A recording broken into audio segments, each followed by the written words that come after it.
महाभारत की अद्भुत कथाओं में आज प्रस्तुत है एक अलौकिक कथा। क्या भगवान दर्शन देते हैं?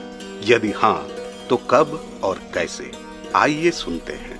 यदि अभी तक आपने इस चैनल को सब्सक्राइब नहीं किया है तो अभी करें और बेल आइकन दबाएं। महाभारत की अद्भुत कथाएं, धारावाहिक 5, कथा 11, भगवान साक्षात दर्शन कब देते हैं।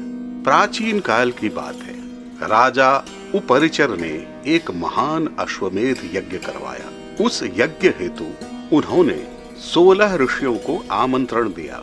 उसमें बृहस्पति जी होता हुए तथा उनके 3 पुत्र एकत, द्वित एवं तृत सहित धनुष, रैभ्य, अर्वावसु, परावसु, मदतिथि, तांड्य, शंति, वेदशिरा, शालिहोत्र के पिता कपिल, आदिकठ, वैशंपायन के बड़े भाई तैत्तिरी, कणव तथा देवहोत्र, ये 16 ऋषि सदस्य बने। राजा उपरिचर ने पवित्र मन से उस यज्ञ को करवाया।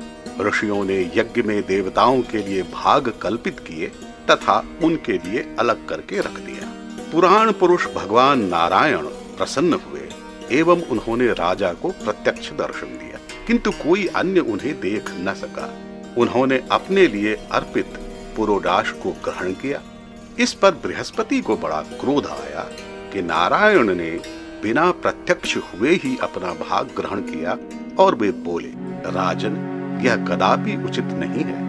सभी देवताओं ने प्रत्यक्ष होकर अपना भाग ग्रहण किया, तब भगवान ने ऐसा क्यों नहीं किया?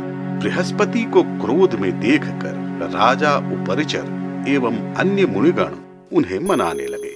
सभी ने शांत भाव से उनसे कहा, ब्राह्मण, क्रोध न करें। आपने जिनको वह भाग अर्पित किया था उन्होंने इसे ग्रहण कर लिया है। वे कभी किसी पर क्रोध नहीं करते तथा हम लोग अथवा आप उन्हें स्वेच्छा से नहीं देख सकते। जब उनकी कृपा किसी पर होती है तभी वे उनका दर्शन कर सकते हैं।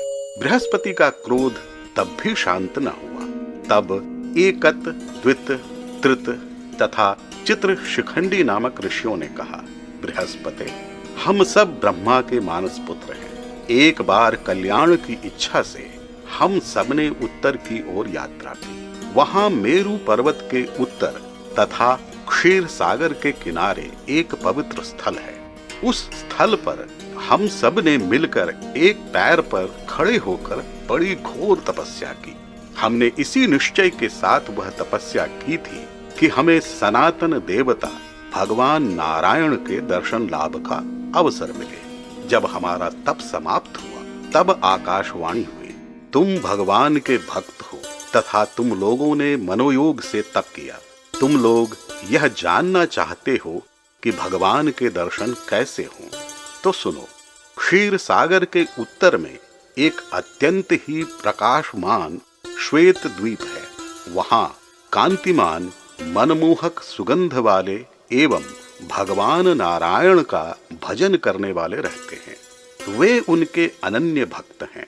वहीं चले जाओ, वहीं भगवान नारायण प्रत्यक्ष दर्शन देते हैं। यह आकाशवाणी सुनकर हमने वैसा ही किया और उस महाद्वीप पर चले गए, किंतु वह इतना अधिक प्रकाशमान था तथा वहां के लोग इतने कांतिमय थे कि हमें वे दिखे ही नहीं। हमने बड़ा प्रयास किया किंतु असफल रहे।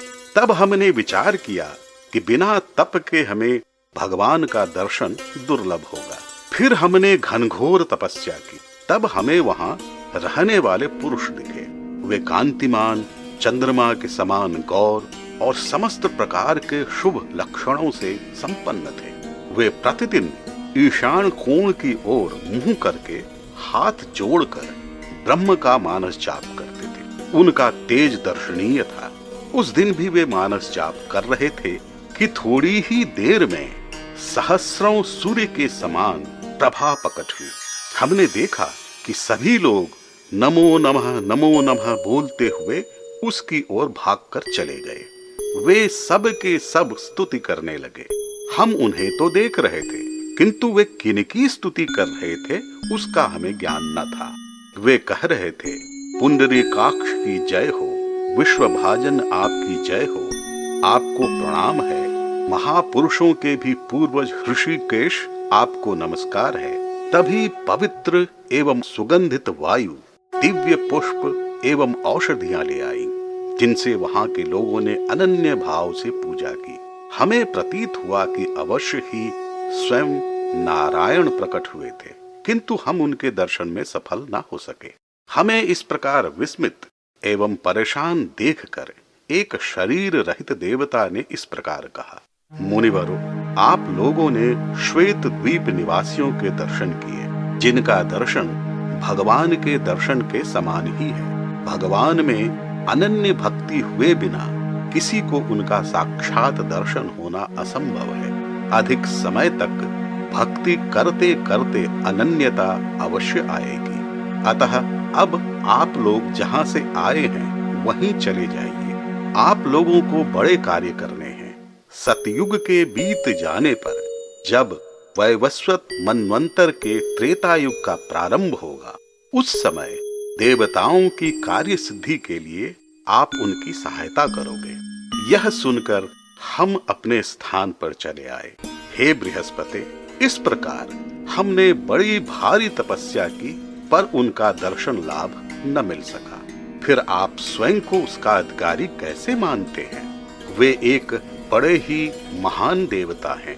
एकमात्र वे ही हव्य कव्य के भोगता तथा संसार की रचना करने वाले हैं। उनका न आदि है तथा न ही अंत। वे तो सबसे पूज्य हैं। उनका दर्शन अनायास नहीं होता। इस प्रकार सभी के समझाने पर उदार बुद्धि वाले बृहस्पति जी ने बात को समझकर यज्ञ को समाप्त करके भगवान का पूजन किया। कहते हैं कि अनन्य भक्ति के बिना ईश्वर का साक्षात दर्शन नहीं हो सकता। भक्ति जब ब्रह्म स्वरूप हो जाती है और जब ईश्वर की कृपा होती है, तभी भगवान साक्षात दर्शन देते हैं।